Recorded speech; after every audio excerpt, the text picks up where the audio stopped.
Dulu gue kasir Indomaret, sekarang gue jadi pengusaha. Gue itu cuman beruntung ketemu sama laki gue. Kalau bukan karena dia, ya gue nggak akan ada di titik ini. Itu yang ada di pikiran gue dulu. Gue pikir nih, gue itu bukan orang yang bisa buat menciptakan ide, membuat bisnis. Gue mengikuti, ya udah, misalkan dulu gue sebelum ketemu laki gue, ya gue jualan online, gue jualan gorengan, tapi ya udah nggak berkembang juga gitu. Tapi setelah ketemu sama laki gue yang idenya itu banyak banget idenya, sampai-sampai tuh gue bingung nih orang tuh mau ngapain sih. Gue kadang capek juga ngikutinnya gitu. Di titik di momen mana ya kan, gue ngerasa, duh, selama ini gue tuh cuma ngikutin dia doang. Selama ini yang punya ide bisnis itu dia. Selama ini gue tuh cuma ngekorin dia.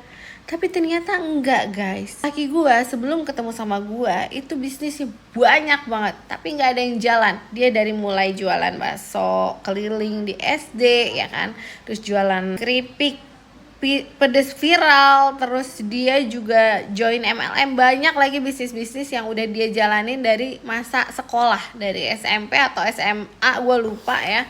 Intinya dia udah banyak banget jualan bisnis dan gak ada yang berkembang. Dari sini gue tahu kuncinya apa. Kenapa bisnis dia bisa berkembang pas ketemu sama gue. Sama gue itu kita nyobain itu jualan dropship baju online satu kali.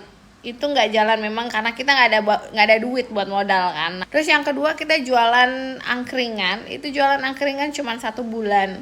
Pertama-tama aja rame. Terus yang ketiga, ini Lidi Siumang itu bisnis kita yang ketiga. Itu kita modal dari 100.000 di kosan gue, kita mulai jualan ya kan, dan laku karena gue jualin ke teman-teman gue yang di SPG gitu kan ya.